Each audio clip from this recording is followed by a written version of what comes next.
ఏంటి ఈ మధ్య అందరూ ఫ్రీలాన్సింగ్ గురించి మాట్లాడుతున్నారు. ఫ్రీలాన్సింగ్ చేస్తే ఫ్రీడమ్ వస్తుందని చెప్పేసి, ఆన్‌లైన్‌లో వర్క్ చేసుకోవచ్చు. ఇంట్లో ఉండి వర్క్ ఫ్రమ్ హోమ్ చేయొచ్చు. ఫినాన్షియల్ ఫ్రీడమ్ వస్తుందని జెప్పేసి మాట్లాడుతున్నారు కదా! బట్ ఫ్రీలాన్సింగ్ గురించి మాట్లాడే వాళ్ళకి ఒక క్వెషన్ ఏంటి అంటే, అది అంత ఈజీ అయినప్పుడు ఫ్రీలాన్సర్స్ 90% ఫ్రీలాన్సర్స్ ఎందుకు ఫెయిల్ అవుతున్నారు? ఎప్పుడైనా ఆలోచించారా? వాళ్ళ దగ్గర స్కిల్ ఉన్నా కూడా ఫెయిల్ అవుతూనే ఉన్నారు. ఎందుకలా జరుగుతుంది? ఈ డీటెయిల్స్ అన్నీ మీరు క్లారిటీగా తెలుసుకోవాలంటే ఈ వీడియోని ఎండ్ వరకు చూడండి. వీడియోని ఎండ్ వరకు చూస్తే ఫ్రీలాన్సింగ్ జర్నీలో ఫెయిల్ అవ్వకుండా ఎలా విన్ అవ్వాలో తెలుస్తుంది. ఇక్కడ ఒక పెద్ద మిస్‌కన్సెప్షన్ ఉంది. ఫ్రీలాన్సింగ్ అంటే చాలా మంది నా దగ్గర స్కిల్ ఉంది, క్లయింట్స్ వస్తారు అనుకుంటారు. బట్ అది రాంగ్. ఎందుకు అంటే ఫ్రీలాన్సింగ్ అంటే స్కిల్ ఒక్కటే కాదు. ఎక్స్‌పోజ్ చేయాలి. మన స్కిల్‌ని ఎక్స్‌పోజ్ చేయాలి. ఎక్స్‌పోజింగ్ స్కిల్ ప్లస్ మార్కెటింగ్ చేయడం తెలియాలి మనకి. అండ్ కమ్యూనికేషన్ కూడా తెలియాలి. క్లయింట్‌తో ఎలా మాట్లాడాలి? క్లయింట్‌ని ఎలా మనము మన వర్క్‌తో ఎలా కన్విన్స్ చేయాలి? వాళ్ళకి నచ్చిన ఔట్‌పుట్ మనం ఇవ్వడానికి మన దగ్గర ఉండాల్సిన కమ్యూనికేషన్ కానివ్వండి, ఆ డిజైనింగ్ స్కిల్‌ని కానివ్వండి, ఎక్స్‌పోజింగ్ చేసే ప్రాసెస్ మనకి తెలిసుండాలి. నువ్వొక పెద్ద డిజైనర్ అయ్యుండొచ్చు. బట్ నీ స్కిల్‌ని ఎక్స్‌పోజ్ చేయకుండా, ఆ స్కిల్‌ని ఎవరికీ కనిపించకుండా నీ దగ్గరే పెట్టుకుంటే, నువ్వు పెద్ద డిజైనర్ అయినా, అవ్వకపోయినా పెద్దగా తేడా ఏం లేదు కదా! స్కిల్ నేర్చుకోవాలి అనుకున్న వాళ్ళకి ఏం చేయాలనేది పెద్ద కన్‌ఫ్యూజన్ ఉంటది. క్లారిటీ ఉండదు. లోగో డిజైనింగ్ చేయాలా? లేదు కంటెంట్ రైటింగ్ నేర్చుకోవాలా? వెబ్‌సైట్ డిజైనింగ్ నేర్చుకోవాలా? సోషల్ మీడియా మేనేజ్‌మెంట్ నేర్చుకోవాలా? లేదు ఏఐ టెక్నాలజీ నేర్చుకోవాలా? ప్రాంప్ట్ ఇంజినీరింగ్ ఇట్లా డిజిటల్ మార్కెటింగ్‌కి సంబంధించిన స్కిల్స్ చాలా ఉన్నాయి కదా! ఏది నేర్చుకోవాలి అనే దాంట్లో కన్‌ఫ్యూజన్ ఉంటుంది. క్లారిటీ ఉండదు. సో, వాళ్ళు స్టార్ట్ చేసినప్పుడు కూడా ఈ కన్‌ఫ్యూజన్‌తో అది నేర్చుకోవడం, ఇది నేర్చుకోవడం మొత్తం మంది క్లమ్సీ అయిపోయి చివరికి వాళ్ళు ఏదైనా నేర్చుకుందామని చూసినప్పుడు they will end up with nothing. కాబట్టి మనము ఏదైనా స్కిల్ నేర్చుకోవాలి అనుకున్నప్పుడు దానికి సంబంధించి కంప్లీట్ రోడ్ మ్యాప్ అనేది మనం తెలుసుకొనుండాలి. రోడ్ మ్యాప్ అంటే చాలా మంది స్కిల్ వన్ బై వన్ క్లాసులు వినడం, నేర్చుకోవడం, ప్రాక్టీస్ చేయడం ఇదే అనుకుంటారు. స్కిల్ ఒక కేటగరీ అయితే దాన్ని ఎట్లా అప్లై చేయాలో నేర్చుకోవడం మనకి కొన్ని స్ట్రాటజీస్ ఉంటాయి. ఆ స్ట్రాటజీస్‌ని కూడా మనం తెలుసుకోవాలి. అవి తెలుసుకోకుండా ఓన్లీ స్కిల్ నేర్చుకున్నామా అన్నట్టు ఉంటే మనము ఎప్పటికీ ఫ్రీలాన్సింగ్‌లో రాణించలేము. సీ నేర్చుకున్న తర్వాత కూడా చాలా మంది ఫ్రీ ప్లాట్‌ఫార్మ్స్ ఉంటాయి కదా! ఫివర్, అప్‌వర్క్ ఇట్లా కొన్ని ప్లాట్‌ఫార్మ్స్ ఉంటాయి కదా! అందులో మీ పోర్ట్‌ఫోలియోని అప్లై చేసి వదిలేస్తారు. అలా వదిలేసినప్పుడు అక్కడ ఒక 1000 మంది మీకు కాంపిటీషన్ ఉంటారు.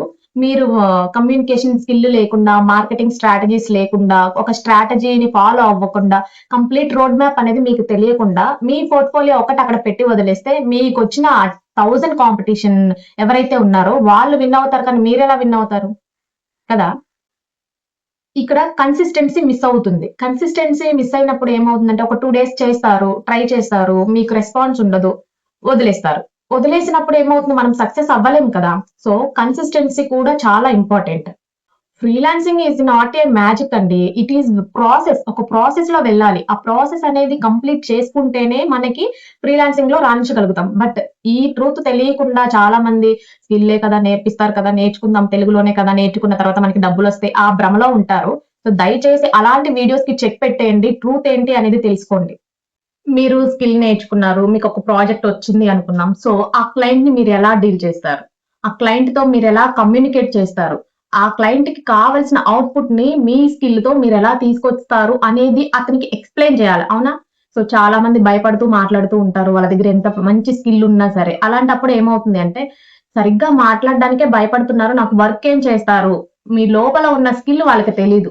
ఆ ఔట్‌పుట్‌ని వాళ్ళు మాకిస్తారు అని వాళ్ళు కాన్ఫిడెంట్‌గా మీ చేతిలో ఒక ప్రాజెక్ట్ పెట్టాలి అంటే, అంతే కాన్ఫిడెంట్‌గా మీరు వాళ్ళకి మాట్లాడాలి. కమ్యూనికేట్ చేయాలి. సో, కమ్యూనికేషన్ అనేది చాలా చాలా ఇంపార్టెంట్ ఫ్రీలాన్సింగ్‌లో.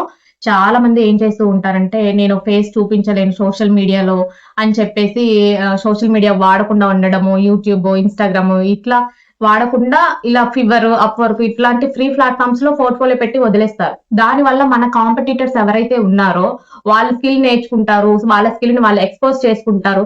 వాళ్ళకి ఆపర్చునిటీస్ ఎక్కువ వస్తూ ఉంటాయి.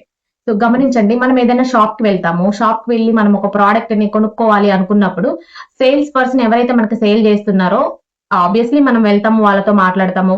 ఆ ప్రొడక్ట్ మనకి అవసరం లేకపోయినా కొన్ని సార్లు వాళ్ళు మాట్లాడేదానికి, వాళ్ళ కమ్యూనికేట్ చేసేదానికి మనం చాలా ఇంప్రెస్ అయ్యి తీసుకుంటాం కొన్ని సార్లు. ఓకే. ఏదైనా ప్రొడక్ట్ మనకి ఎమర్జెన్సీ నీడ్ ఉన్నప్పుడు వాళ్ళు సరిగ్గా మాట్లాడట్లేదు అనుకున్నప్పుడు ఎమర్జెన్సీ ఇంకా వేరే ఆప్షన్ లేదు అన్నప్పుడు మాత్రమే తీసుకుంటాము. వాళ్ళు మనకి సరిగ్గా కమ్యూనికేట్ చేయలేకపోతే వదిలేసి వచ్చేస్తాం. వేరే షాప్‌కెళ్లి చూస్తాం. అవునా? సింపుల్ అండి. సో మనకి స్కిల్ ఉంటే చాలు, ఈ డైలాగ్లు వద్దు. ఎందుకు అంటే మన స్కిల్ ని ఎక్స్పోజ్ చేసుకోలేని టాలెంట్ మన దగ్గర లేకపోతే మన దగ్గర ఎంత స్కిల్ ఉన్నా వేస్ట్. ఫ్రీలాన్సింగ్ చేసే వాళ్ళు ఒక 4 థింగ్స్ అయితే గుర్తుపెట్టుకోవాలి. మనము ఏ స్కిల్ నేర్చుకోవాలి, మనం ఏం నేర్చుకుంటున్నాము అనేది మనం ఫస్ట్ డిసైడ్ అవ్వాల్సిన థింగ్. అది నేర్చుకునేటప్పుడు మన వర్క్ ని మనం విజిబిలిటీ చేసుకోవడం అలవాటు చేసుకోవాలి. సో కమ్యూనికేషన్ స్కిల్స్ దానితో పాటుగా ఒకదాని తర్వాత ఒకటి నేర్చుకుందాం అన్నట్లు కాకుండా చిన్న చిన్న బేసిక్ అయినా మనం నేర్చుకోవాలి కదా. స్కిల్ తో పాటు కమ్యూనికేట్ చేయడం, మన స్కిల్ ని మనం ఎక్స్పోజ్ చేసుకోవడం సోషల్ మీడియా ప్లాట్‌ఫార్మ్స్ యూజ్ చేసుకొని అలాగా ఉండాలి. ఎందుకు అంటే నేనేమంటానంటే ఒక క్లయింట్ ని మనం వెతుక్కుంటూ వెళ్ళడం కాదు. ఆ క్లయింట్ మన టాలెంట్ తెలుసుకొని మన దగ్గరికి వచ్చి ఈ పర్సన్ అయితేనే నాకు ఈ వర్క్ కంప్లీట్‌గా నేను అనుకున్న విధంగా చేసిస్తాడు అనే కాన్ఫిడెన్స్ వాళ్ళకి రావాలి అంటే మనం సోషల్ మీడియా ప్లాట్‌ఫార్మ్స్ యూజ్ చేసుకోవాలి. మన పోర్ట్‌ఫోలియోస్ అన్నీ అందులో సేవ్ చేసి పెట్టుకోవాలి. మనం ప్రాక్టీస్ చేసిన ప్రాజెక్ట్స్ అన్నీ ఫ్రీ ప్రాజెక్ట్స్ కానివ్వండి, ప్రాక్టీసింగ్ ప్రాజెక్ట్స్ కానివ్వండి, మీరేదైనా స్కిల్ నేర్చుకున్నప్పుడు ఆ స్కిల్ గురించి మీరు నేర్పించడం కానివ్వండి, సోషల్ మీడియా ప్లాట్‌ఫార్మ్స్‌లో పెట్టుకుంటే ఓకే. మీరు పలానా బ్రాండ్ అని చెప్పేసి జనాలకి తెలుస్తుంది. సో, వాళ్ళ నీడ్‌ని మీరు మాత్రమే ఫుల్‌ఫిల్ చేయగలరు అన్న విషయాన్ని రికగ్నైజ్ అయిన వాళ్ళు మిమ్మల్ని రీచ్ అవుతారు. ఇలా కాకుండా ఫ్రీ ప్లాట్‌ఫార్మ్స్‌లో మీ పోర్ట్‌ఫోలియో సబ్మిట్ చేసి మీరు సైలెంట్‌గా ఉంటే మీరు ఎలా విన్ అవుతారు? థింక్ చేయండి ఒకసారి. కదా! ఏదైనా ఎవరైనా సరే క్వాలిటీ వర్క్ కావాలి అనుకుంటారు. వాళ్ళతో ర్యాపో కూడా మంచిగా ఉండాలి అనుకుంటారు. ఒక ప్రాజెక్ట్‌తోనే అయిపోదు కదా ఫ్రీలాన్సింగ్ అంటే. కదా! మనము ప్రాజెక్టులు చేస్తూ ఉండాలి. మన లైఫ్‌ని మనం బిల్డ్ చేసుకోవాలి. ఈ ఫ్రీలాన్సింగ్ జర్నీలో ఒక ఫ్రీలాన్సర్‌గానే ఆగిపోకుండా మీ పర్సనల్ బ్రాండ్‌ని మీరు బిల్డ్ చేసుకోవాలి. మీ కెరియర్‌ని హై లెవెల్‌లో మీరు బిల్డ్ చేసుకోవాలి అంటే దాంట్లో లాంగ్ టర్మ్ విజన్ ఉంటది కదా! వాళ్ళకి హెల్ప్ అవుతుంది. ఫ్రీలాన్సింగ్‌లో కొన్ని డేస్ ఉండి మళ్ళీ స్కిప్ అవుదాము అనుకున్న వాళ్ళు ట్రై చేయడం కంటే ట్రై చేయకపోవడం బెటర్. ఎందుకంటే ఇలాంటి మైండ్ సెట్ ఉన్నప్పుడు గెయిన్ అయ్యే వరకు, మనము సక్సెస్ అయ్యే వరకు మనం అందులో వెళ్ళలేము. ముందే స్కిప్ అవుతాము. పార్ట్ 2 వీడియో కోసం ఎంతమంది వెయిట్ చేస్తున్నారో కామెంట్ చేయండి. త్వరలో రిలీజ్ చేస్తా.